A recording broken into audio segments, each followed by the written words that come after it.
నమస్కారం, Chandu RK news కి స్వాగతం. హెడ్లైన్ చూద్దాం.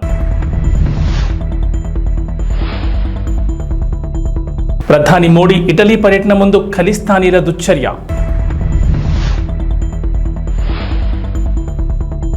ప్రజాధనం దుర్వినియోగం చేయొద్దంటూ జగన్ ఫోటో ఉన్న కిట్స్ పంపిణీ చేయాలంటూ అధికారులకు ఆదేశాలు. తెలంగాణ వ్యాప్తంగా నైరుతి రుతుపవనాలు, నేడు పలు జిల్లాల్లో వర్షాలు. ప్రధాని మోడీ ఇటలీ పర్యటన నేపథ్యంలో ఖలిస్తానీలు మరోసారి దుశ్చర్యకు పాల్పడ్డారు. కొన్ని గంటల క్రితమే స్థానికంగా ఏర్పాటు చేసిన మహాత్మాగాంధీ విగ్రహంలో సగభాగాన్ని ధ్వంసం చేశారు. విగ్రహపీఠంపై వివాదాస్పద రాతలు రాశారు. ఇటీవల హత్యకు గురైన ఖలిస్తానీ వేర్పాటువాది హర్దీప్ సింగ్ నిజ్జర్కు అనుకూలంగా వివాదాస్పద నినాదాలతో కూడిన రాతలు రాశారు. అయితే విషయం తెలిసిన వెంటనే రంగంలో దిగిన స్థానిక అధికారులు విగ్రహ పీఠాన్ని శుభ్రం చేశారు. ఇటలీలో జూన్ 13-15 మధ్య జరగనున్న 50వ G7 శిఖరాగ్ర సమావేశాల్లో మోడీ పాల్గొనున్న విషయం తెలిసిందే. కాగా ఘటనపై విదేశాంగ శాఖ కార్యదర్శి మోహన్ పాత్ర స్పందించారు. ఈ ఘటనను స్థానిక అధికారుల దృష్టికి తీసుకెళ్లామని చెప్పారు. నిందితులపై తగు చర్యలు తీసుకుంటామని హామీ ఇచ్చారు. గత ఏడాది కెనడాలోని బ్రిటిష్ కొలంబియా ఫ్లావిన్స్లోని ఓ యూనివర్సిటీ క్యాంపస్లో కూడా ఖలిస్తానీ వాదులు ఇదే దుశ్చర్యకు పాల్పడ్డారు. అక్కడ ఏర్పాటు చేసిన మహాత్మాగాంధీ విగ్రహంపై అభ్యంతరకర రాతలు రాశారు. చంద్రబాబు ఏపీ ముఖ్యమంత్రిగా నిన్న ప్రమాణం చేసిన విషయం తెలిసిందే. దీంతో ఆంధ్రప్రదేశ్లో చంద్రబాబు మార్కు పాలన మొదలైంది. ప్రమాణ స్వీకారం చేసిన వెంటనే పాలనలో మార్పు చూపించారు. ప్రత్యర్థులపై కక్ష సాధింపు చర్యలు పగా ఉండవని నిరూపించారు. రాష్ట్రంలో స్కూల్స్ పునఃప్రారంభమైన నేపథ్యంలో జగన్ ఫోటో ఉన్నా సరే విద్యార్థులకు ఆ కిట్లనే పంపిణీ చేయాలంటూ అధికారులకు ఆదేశాలు జారీ చేశారు. ప్రజాధనం దుర్వినియోగం చేయొద్దంటూ చంద్రబాబు అధికారులను ఆదేశించారు. ఆంధ్రప్రదేశ్ మాజీ సీఎం వైఎస్ జగన్మోహన్ రెడ్డికి తాజాగా ప్రమాణ స్వీకారం చేసిన చంద్రబాబుకు ఎంత తేడా అంటూ తెలుగుదేశం పార్టీ ఓ ఆసక్తికర పోస్ట్ చేసింది. టీడీపీ అధినేత చంద్రబాబుకు పేరొస్తుందని వైఎస్ జగన్ తన హయాంలో పేదలకు తక్కువ ఖర్చుతో అన్నం పెట్టి అన్నా క్యాంటీన్లను రద్దు చేసి పేదల కడుపు కొట్టాడని పేర్కొంది. కానీ చంద్రబాబు మాత్రం ప్రజాధనం వృధా అవ్వకూడదని భావించి మాజీ సీఎం జగన్ బొమ్మ ఉన్న స్కూల్ పిల్లల కిట్స్ను విద్యార్థులకు అలాగే పంపిణీ చేయాలని ఆదేశించారు. తెలుగు జాతిని ప్రపంచంలోని అగ్రస్థానంలో నిలబెట్టాలనేదే తన లక్ష్యమని ఏపీ సీఎం చంద్రబాబు చెప్పారు. తిరుమల శ్రీవారిని దర్శించుకున్న అనంతరం ఆయన మీడియాతో మాట్లాడారు. ప్రపంచంలో భారత్ నెంబర్ 1గా ఉంటే అందులో 30% మంది తెలుగు వాడు ఉండాలనేది తన ఆకాంక్షని చెప్పారు. దేశంలో, రాష్ట్రంలో, జిల్లాలో ఇలా అన్ని స్థాయిల్లో జీరో పావర్టీని సాధించినప్పుడే అభివృద్ధి పరుగులు పెడుతుందన్నారు. ఆర్థిక అసమానతలు తగ్గించడం ప్రభుత్వం వల్ల, ప్రభుత్వ విధానాల వల్ల మాత్రమే సాధ్యమని చెప్పారు. మేజర్లను తమకు నచ్చిన వ్యక్తిని పెళ్లి చేసుకోనివ్వకుండా, నచ్చిన చోటుకు పోనివ్వకుండా, ఇష్టమైన చోట బతకకుండా ఎవరూ నిరోధించలేరని అలహాబాద్ హైకోర్టు స్పష్టం చేసింది. ఈ మేరకు రాజ్యాంగంలోని ఆర్టికల్ 21 ప్రతి ఒక్కరికి ప్రాణరక్షణ, వ్యక్తిగత స్వేచ్ఛను అందిస్తోందని కోర్టు వివరించింది. మేజర్లైన ఓ జంట ఇష్టపూర్వకంగా పెళ్లి చేసుకోగా భార్య తరపు బంధువులు భర్తపై పెట్టిన కిడ్నాప్ కేసును హైకోర్టు తోసిపుచ్చుతూ సంచలన ఆదేశాలు జారీ చేసింది. భార్య మేనమామ ఫిర్యాదు మేరకు కిడ్నాప్ కేసు నమోదు చేయడమే కాకుండా జ్యుడిషియల్ మెజిస్ట్రేట్ భార్య వాంగ్మూలాన్ని తీసుకున్న తర్వాత కూడా ఆమెను తల్లిదండ్రుల ఇంటికి తిరిగి పంపించడాన్ని అలహాబాద్ హైకోర్టు తీవ్రంగా తప్పుపట్టింది. ఈ శుక్రవారం థియేటర్లలో దిగబోతున్న సినిమాల సంఖ్య ఎక్కువగానే ఉంది. 5 సినిమాలు ఈ బరిలో దిగబోతున్నాయి. ఆ జాబితాలో కాస్త బజ్ ఎక్కువగా ఉన్న సినిమాగా హరోం హరా కనిపిస్తోంది. సుధీర్ బాబు కథానాయకుడిగా నటించిన ఈ సినిమాకి జ్ఞానసాగర్ దర్శకత్వం వహించారు. మాళవిక శర్మ కథానాయికగా నటించిన ఈ సినిమాపై అందరిలో ఆసక్తి ఉంది. ఇక 2వ స్థానంలో ఏవం ఆసక్తిని రేపుతోంది. చాందిని చౌదరి ప్రధానమైన పాత్రను పోషించిన ఈ సినిమాకి ప్రకాష్ దంతలూరి దర్శకత్వం వహించాడు. ఈ సినిమాకి నిర్మాణ భాగస్వామిగా నవదీప్ ఉండడం విశేషం. అదే రోజున ఇంద్రాణి, అజయ్ ఘోష్ ప్రధాన పాత్రధారిగా మ్యూజిక్ షాప్ మూర్తి సినిమాలు థియేటర్లో రానున్నాయి. ఈ 4 సినిమాలతో పాటు ఒక తమిళ అనువాదం కూడా ఆ రోజునే విడుదలవుతోంది. ఆ సినిమా పేరే మహారాజా. విజయ్ సేతుపతి కథానాయకుడిగా నటించిన ఈ సినిమాపై అంచనాలున్నాయి. నిథిలన్ స్వామినాథన్ దర్శకత్వం వహించిన ఈ సినిమాలో మమతా మోహన్ దాస్, అభిరామి ముఖ్యమైన పాత్రల్లో కనిపించబోతున్నారు. ఈ 5 సినిమాల్లో ఏది ఎక్కువగా ఆకట్టుకుంటుందనేది వేచి చూడాలి. మరి వైసీపీ నేత విజయసాయిరెడ్డిపై టీడీపీ నేత బుద్దా వెంకన్న ఫైర్ అయ్యారు. వైసీపీలో మంత్రులు, ఎమ్మెల్యేలు బూతులు తిరిగితే జగన్ విజయసాయిరెడ్డి కనిపించలేదని ప్రశ్నించారు. కొడాలి నాని, వంశీ అనే పిల్లల తాటాకు చెప్పులకు మీరు మురిసిపోయారని ఆగ్రహం వ్యక్తం చేశారు. ఈ సందర్భంగా గురువారం ఆయన విజయవాడలో మీడియాతో మాట్లాడుతూ నారా లోకేష్ నిర్వహించిన జూమ్ మీటింగ్లోకి వాళ్ళు వస్తే తప్పని ఎందుకు చెప్పలేదన్నారు. దాడులు చేయొద్దని మా నాయకులు ముందే చెప్పారన్నారు. ఎక్కడో ఏదో ఘటన జరిగితే విజయసాయిరెడ్డి రాద్ధాంతం చేస్తున్నారని మండిపడ్డారు.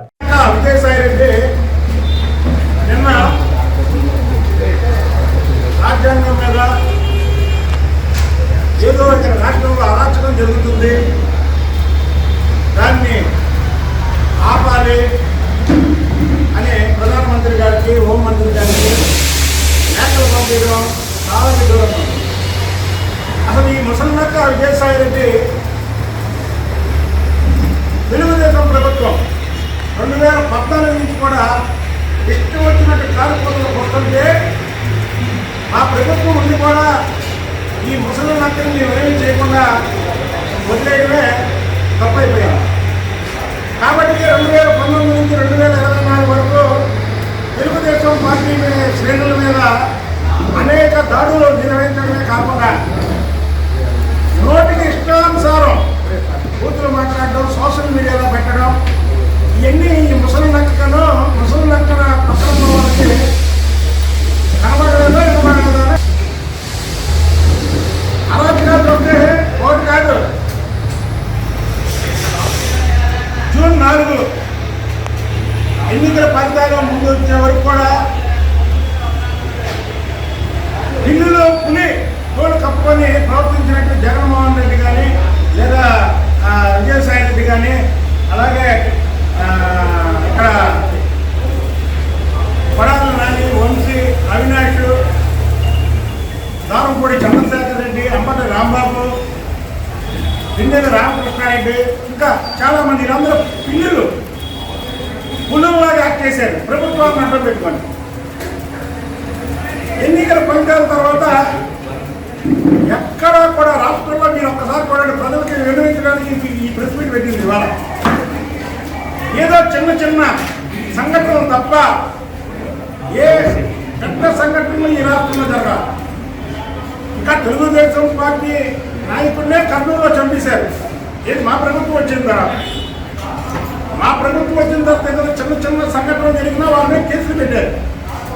ఎక్కడైతే ఎప్పుడైతే చంద్రబాబు నాయుడు గారు కానీ, లోకేష్ గారు కానీ, పవన్ కళ్యాణ్ గారు కానీ వీళ్ళు ఇలాంటి మాటలు కానీ దాడులు కానీ చెయ్యకండి అని ఎప్పుడైతే చెప్పారో ఆటోమేటిక్గా బీపీ వచ్చినటువంటి కార్యకర్తలు అందరూ కూడా సైలెంట్ అయ్యారు. దీన్ని మళ్ళీ రద్దుకొట్టి విధంగా ఈ ముసలి నక్క విజయసాయి రెడ్డి నిన్న ప్రెస్ మీట్ పెట్టారు. ఏమన్నా విజయసాయి రెడ్డి నీకు కనబట్టలేదా? విజయవాడలో అవినాష్ పార్టీ ఆఫీస్ మీద దాడి చేసినప్పుడు ఖండించావా?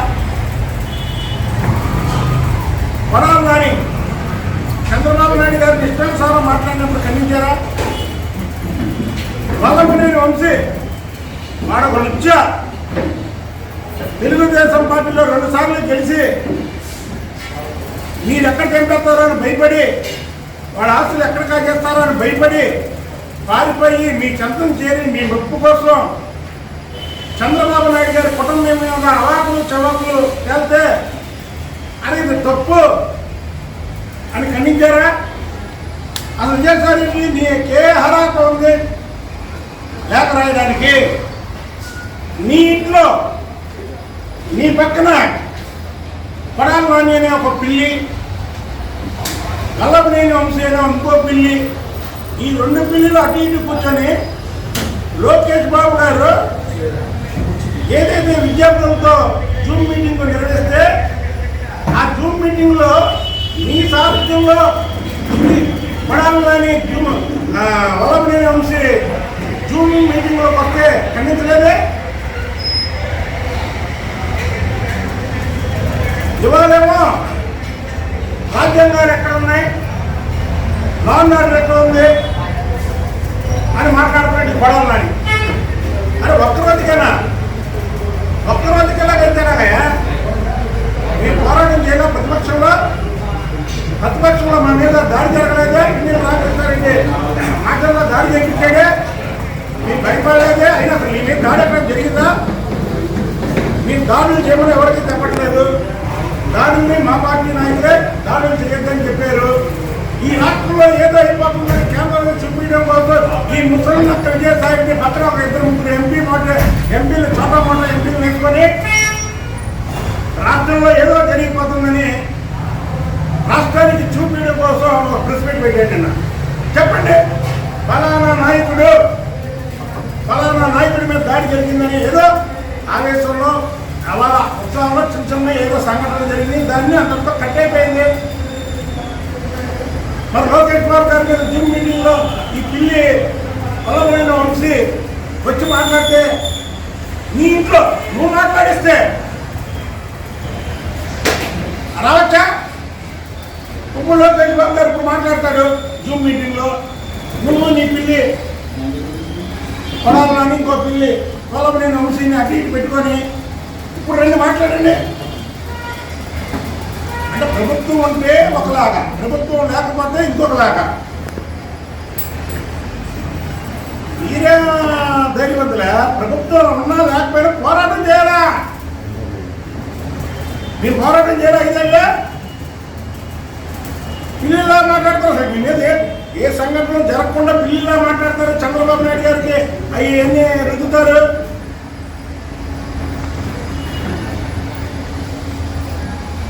విజయసాయిరెడ్డి అనే వ్యక్తి ఒక లుచ్చా ఉత్తరాంధ్ర అంతా దోచేశాడు. ఇప్పుడు నేను చేసిన కబ్జాలన్నీ కూడా బయట పెడతాం. మేము చట్ట ప్రకారమే వెళ్తాం, చట్ట ప్రకారమే యాక్షన్ తీసుకుంటాం. అదే చంద్రబాబు గారు కానీ, పవన్ కళ్యాణ్ గారు కానీ, నారా లోకేష్ బాబు గారు కానీ కనుసైకి చేస్తే వీళ్ళందరూ ఉండగలరా? ఇవాళ ఈ రాష్ట్రంలో కాదు, ఈ భూమి మీద ఉండగలరా? సిద్ధాంతం కాదు, దెబ్బలు సిద్ధాంతం కాదాలే. కాబట్టి ఓటుతో ఉన్నారు అందరూ. దాన్ని నువ్వు ఢిల్లీలో అర్చనలో ప్రెస్ మీట్ పెట్టి ఏదో జరిగిపోతుంది ఇక్కడ రాష్ట్రంలో అని చెప్తారండి. ఏం జరుగుతుంది, ఏం జరిగింది చెప్పండి. నిన్న ఒక పక్క చంద్రబాబు నాయుడు గారి ప్రమాణ స్వీకారం భారతదేశంలో ఏ ముఖ్యమంత్రికి జరగనంత ఘనంగా జరిగింది. దాన్ని పక్కదారి పెట్టడం కోసం మీరు నిన్న ప్రెస్ మీట్ పెట్టారు. జగన్మోహన్ రెడ్డి కూడా ప్రమాణ స్వీకారం చేశాడు ఈ రాష్ట్రంలో ముఖ్యమంత్రిగా. అలా ప్రజలందరూ బంధువులు ప్రమాణ స్వీకారం చేస్తానని టీవీ రాసేసారు. రాష్ట్రంలో ఎక్కడ చూసినా ఎల్ఈడీలు ఉదయం 8 గంటల నుంచి విజయవాడ అంతా స్తంభించిపోయింది. టీవీల ముందు ఇళ్లలో మనుషులు అంటే ఒక మహానాయకుడు ప్రమాణ స్వీకారం చేస్తే ఎలా ఉంటుందో ప్రజలు చూశారు కదా. ఆ టైంలో మీరు అక్కడ ప్రెస్ మీట్ మరి ఇన్నాళ్ళు పెద్ద పుల్లులాగా మాట్లాడారే. ఏమైనా ఇవ్వాలా? పిల్లుల్లా మాట్లాడుతున్నారు ఏంటి? ఇవ్వాలా రాజ్యాంగ వ్యవస్థలు ఏమైపోయినాయి, చట్టాలు ఏమైపోయినాయి, న్యాయాలు ఏమైపోయినాయి, పోలీసులు ఏమైపోయారు? ఈ పోలీసులు పెట్టుకోలే కదా ఈ పిల్లి వల్లభనేని వంశీ చంద్రబాబు గారి కుటుంబం మీద అవాకులు చవాకులు పెడితే 4+4 గన్మ్యాన్లు, దేవినేని అవినాష్ ఇంటి మీద దాడి చేస్తే 2+2 గన్మ్యాన్లు. మీరు ఇంతవరకు మా గన్మ్యాన్ మేము తీసుకోలేదే. అంటే ప్రభుత్వం ఉంటే పులుల్లో వేషం కడతారా? ప్రభుత్వం పోగానే మీ నిజ స్వరూపం పిల్లల్లో బయటకు వచ్చి అంటారా? గుర్తుపెట్టుకోండి, మా నాయకులు చెప్పినట్టు మేము వింటాం. అంతేగాని మీరు ఈసారి ఏదో 2014 నుంచి 2019 వరకు చంద్రబాబు గారి మీద, లేదా లోకేష్ బాబు గారి మీద, పవన్ కళ్యాణ్ గారి మీద ఇష్టం వచ్చినట్టు మాట్లాడడం, లేనిపోని ఆరోపణలు చేయడం, లేదా సోషల్ మీడియాలో మీరు ఏదైనా చేయడం చేస్తే మాత్రం ఊరుకున్న ప్రసక్తే లేదు. అలాగే ఇంకొక విషయం చెబుతున్నాం. వల్లభనేని వంశీ అనే వాడు మాత్రం వాడు మాట్లాడకూడనే మాట మాట్లాడాడు. వాడిని మాత్రం క్షమించే పరిస్థితే లేదు ప్రజలు. ఏడే ఎంత హీరోగా మాట్లాడేవాడుగా, పెద్ద పోటీ పట్టేవాడుగా, నీ పక్కన కూర్చొని జూమ్లోకి వస్తే నువ్వేదో పెద్దవాడు హీరో అనుకుని పక్కన కూర్చోబెట్టి లోకేష్ బాబు గారితో మాట్లాడుతుంటే జూమ్లోకి తీసుకున్నావుగా. ఎక్కడున్నాడు ఒకసారి నువ్వు కలుపు, ఒకసారి ఫోన్ చెప్పి నాకు ఫోన్ చెప్పి ఒకసారి వల్లభనేని వంశీతో ఫోన్ చెప్పి మీ ప్రభుత్వం ఉన్నప్పుడే 3 సంవత్సరాల క్రితం నేను చెప్పా వల్లభనేని. కాబట్టి మేము ఒకటే చెప్తున్నాం విజయసాయిరెడ్డికి, నువ్వు ముసలి నక్కవి, సిగ్గునివి, మీ ఆటలకి ఈ రాష్ట్రంలో సాగనివ్వం, సాగు. నేను చెప్పినట్టు చక్కగా బుద్ధిగా మీ పార్టీని రద్దు చేసుకొని మీరు ఇళ్లలో కూర్చొని చక్కగా కేసులు వాయిదాలకు వెళ్ళి ఆ వేసే శిక్షని జీవితకాలం జైల్లో ఉండి అనుభవిస్తే చేసిన తప్పులకి కొంతైనా మీకు ఉపశమనం లోపల జైల్లో కలుగుతుంది. అంతేగాని ఈ లేనిపోయిన ఆరోపణలు చేసి రాష్ట్రంలో ఏదో అయిపోతున్నాయి, ఏది రాష్ట్రాన్ని ఇడికొండలో మార్చింది మీరు. మార్చి ఇవ్వాలా ఇలా మాట్లాడతారా?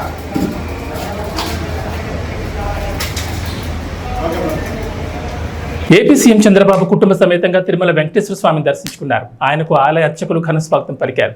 సంప్రదాయ దుస్తుల్లో వైకుంఠ ద్వారం నుంచి ఆలయంలోకి వెళ్లారు. ప్రత్యేక పూజల అనంతరం స్వామివారి తీర్థ ప్రసాదాలు, ఆశీర్వచనాలు అందించారు. తిరుమల నుంచి తిరిగి వచ్చిన తర్వాత విజయవాడలోని ఇంద్రకీలాద్రి అమ్మవారిని దర్శించుకోనున్నారు.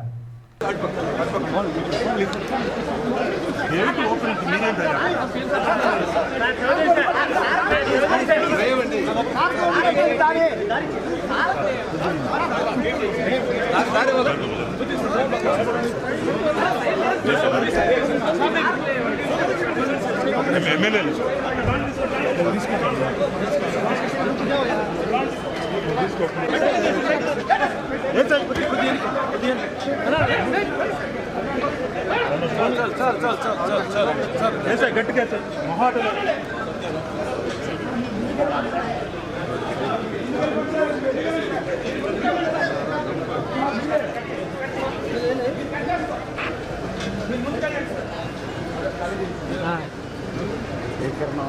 కిందకే ఉంది నాదే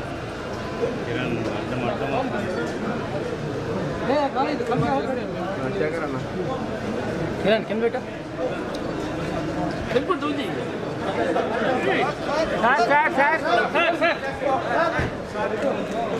మేడం సార్ జూమ్ చేసుకోండి.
కుటుంబ సమేతంగా విజయవాడ ఎంపీ కేసినేని శివనాథ్ శ్రీ దుర్గా మల్లేశ్వర స్వామివారిని దర్శించుకుని ప్రత్యేక పూజా కార్యక్రమాల్లో పాల్గొన్నారు. అమ్మవారి ఆశీస్సులు ఎప్పుడూ ఆంధ్ర రాష్ట్ర ప్రజలపై ఉండాలని, రాష్ట్రం సుభిక్షంగా ఉండాలని ఆ అమ్మవారిని వేడుకున్నారు.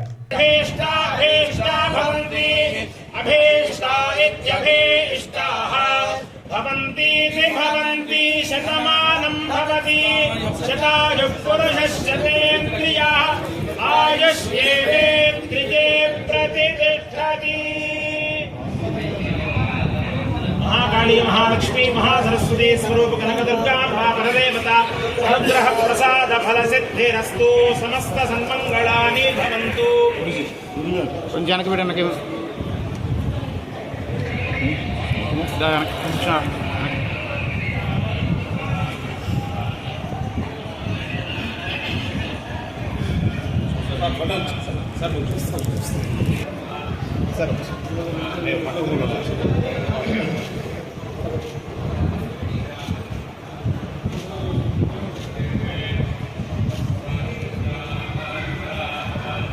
ముఖ్యమంత్రి అయిన శ్రీవారి ముందు అందరూ సమానమే అని భావించే చంద్రబాబు ఎప్పుడు తిరుమల వచ్చినా సామాన్యుల క్యూలైన్లో నుంచుని తిరుమల శ్రీవారి దర్శనం చేసుకుంటారు. ఈసారి కూడా ఆ ఆనవాయితీ కొనసాగించారు.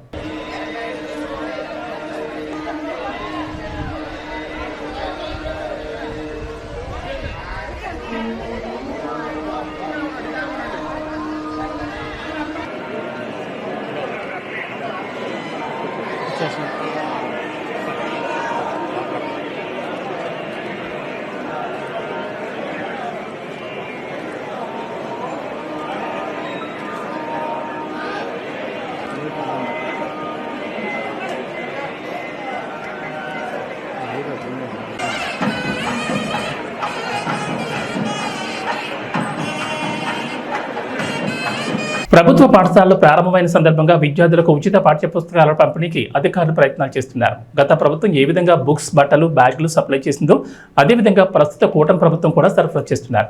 ఈ సందర్భంగా సెంట్రల్ ఎంఈఓ విజయలక్ష్మి మాట్లాడుతూ ప్రభుత్వ ఉత్తర్వుల మేరకు అన్ని పాఠశాలలకు కిట్లను సరఫరా చేస్తున్నామని చెప్పారు.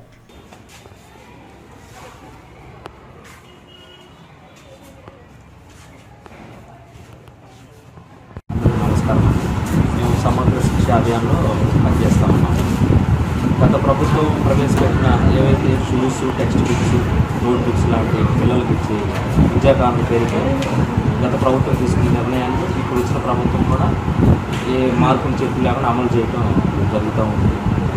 ఆ నేపథ్యంలోనే ఇప్పుడు ఈ సెలవుల అనంతరం, వేసవి సెలవుల అనంతరం పిల్లలకి text books, notes, shoes, bags గత ప్రభుత్వం ఏదైతే అమలు చేసిందో ఈ ప్రభుత్వం కూడా యథావిధిగా అమలు చేయడానికి ఎలాంటి మార్పులు చేర్పులు లేకుండా చేయడం చాలా బాగుంది. పిల్లలు సంతోషకరంగా ఉన్నారు. వీళ్ళు యథావిధిగా పాత ప్రభుత్వం ఎలా కొనసాగిందో ఈ ప్రభుత్వం కూడా యథావిధిగా కొనసాగించడానికి ఆమోదయోగ్యంగా నిన్న ముఖ్యమంత్రి గారు కూడా తెలియజేశారు. అందరికీ నమస్కారం అండి. నా పేరు టి విజయలక్ష్మి. నేను ఈస్ట్ మండలంలో ఎంఈఓ 2గా పనిచేస్తున్నాను. గవర్నమెంట్ ఆదేశానుసారం స్టూడెంట్స్ కిట్ అనేది నిన్నటి నుండి అంటే 12వ తారీఖు నుండి కూడా మండల్ పాయింట్ నుండి స్కూల్ పాయింట్కి సరఫరా చేయడం జరుగుతుంది. 2 రోజుల్లో ప్రతి ఒక్క స్కూల్కి కూడా మా మండల్ పాయింట్ నుండి ఈ విద్యా కిట్లు సరఫరా చేయడం జరుగుతుంది. అంతేకాకుండా ప్రతి స్టూడెంట్కి కూడా ఈ స్టూడెంట్ కిట్ అనేది తప్పకుండా అందజేస్తామని ఈ విధంగా ఇందు మూలంగా తెలియజేస్తున్నాను. ధన్యవాదాలు. మీరు మాట్లాడతారు. ఏమైంది నేను మాట్లాడాను. అందరికీ నమస్కారం అండి. మేము విజయవాడ ఈస్ట్ మండలంలో సిఆర్పీగా పనిచేస్తామండి. మాకు గవర్నమెంట్ ఇచ్చినటువంటి ఆదేశాల ప్రకారం నిన్నటి నుంచి 12/6/2024 నుంచి మండల్ పాయింట్ నుంచి స్కూల్ పాయింట్ వరకు కూడా ప్రతి ఒక్క కిట్ని కూడా స్టూడెంట్ కిట్ని డిస్ట్రిబ్యూట్ చేయడం జరుగుతుందండి. ఈ 2 రోజులు మొత్తం కూడా స్టూడెంట్కి అందే విధంగా సరఫరా చేయడం జరుగుతుందండి అని తెలియజేస్తామండి. Thank you. T20 world cup 2024లో భాగంగా బుధవారం జరిగిన మ్యాచ్లో అమెరికాపై గెలుపుతో భారత్ సూపర్ 8 దశలోకి అడుగుపెట్టింది. న్యూయార్క్లోని Nassau county international cricket stadium వేదికగా జరిగిన ఈ మ్యాచ్లో 7 వికెట్ల తేడాతో గెలిచి గ్రాండ్గా నాకౌట్ దశలో స్థానం ఖరారు చేసుకుంది. గ్రూప్ ఏలో మరో మ్యాచ్ మిగిలి ఉండగానే 6 పాయింట్లతో సూపర్ 8కు అర్హత సాధించింది. అయితే భారత్ గెలుపుతో దాయాద్ దేశం పాకిస్తాన్ సూపర్ 8 సమీకరణాలు ఆసక్తికరంగా మారాయి. పాకిస్తాన్ కూడా నాకౌట్ దశకు క్వాలిఫై కావాలంటే ఈ నెల 14న జరగనున్న అమెరికా ఐర్లాండ్ మ్యాచ్ ఫలితం కీలకం కానుంది. ఐర్లాండ్పై మ్యాచ్లో అమెరికా ఓడిపోయి ఐర్లాండ్పై పాకిస్తాన్ గెలిస్తే 4 పాయింట్లతో దాయాద్ దేశం సూపర్ 8లో ప్రవేశించే అవకాశం ఉంటుంది. ఇరు జట్లకు సమానమైన పాయింట్లు ఉంటాయి కాబట్టి నెట్ రన్ రేట్ కూడా కీలకమవుతుంది. ఒకవేళ ఐర్లాండ్పై అమెరికా గెలిస్తే 6 పాయింట్లతో తదుపరి దశలోకి ఎంటర్ అవుతుంది. ఈ సమీకరణలో పాక్ టోర్నీ నుంచి నిష్క్రమించాల్సి ఉంటుంది. ఇక వాతావరణ విషయానికి వస్తే తెలంగాణ వ్యాప్తంగా నైరుతి రుతుపవనాలు విస్తరించాయి. దీంతో రాష్ట్ర వ్యాప్తంగా విస్తారంగా వర్షాలు కురుస్తున్నాయి. నైరుతి రుతుపవనాల ప్రభావంతో నేడు పలు జిల్లాల్లో ఓ మోస్తరు నుంచి భారీ వర్షాలు కురిసే ఛాన్స్ ఉందని హైదరాబాద్ వాతావరణ శాఖ అధికారులు తెలిపారు. కొన్ని చోట్ల మాత్రం జల్లులు పడతాయన్నారు. గంటకు 30 నుంచి 40 కిలోమీటర్ల వేగంతో ఈదురుగాలు కూడా వీస్తాయన్నారు. కింది స్థాయి గాలులు పశ్చిమ వాయు దిశల నుంచి రాష్ట్రం వైపు వీస్తున్నాయని చెప్పారు. ప్రజలు అప్రమత్తంగా ఉండాలని సూచించారు. నేడు కరీంనగర్, జయశంకర్, భూపాలపల్లి, ములుగు, భద్రాద్రి కొత్తగూడెం, నిజామాబాద్, రాజన్న సిరిసిల్ల, మహబూబాబాద్, వరంగల్, రంగారెడ్డి, మేడ్చల్, మల్కాజ్గిరి, వికారాబాద్, సంగారెడ్డి, మెదక్, కామారెడ్డి, హనుమకొండ, సిద్దిపేట జిల్లాలో భారీ వర్షాలు కురుస్తాయని చెప్పారు. ఈ మేరకు ఆయా జిల్లాలకు ఎల్లో అలర్ట్ జారీ చేశారు. ఉమ్మడి ఆదిలాబాద్, మహబూబ్నగర్, రంగారెడ్డి, వరంగల్, ఖమ్మం జిల్లాలో ఈదురుగాలతో కూడిన తేలికపాటి వర్షాలు కురుస్తాయని చెప్పారు. ఏబీ బులెటిన్ విశేషాలు. నమస్కారం.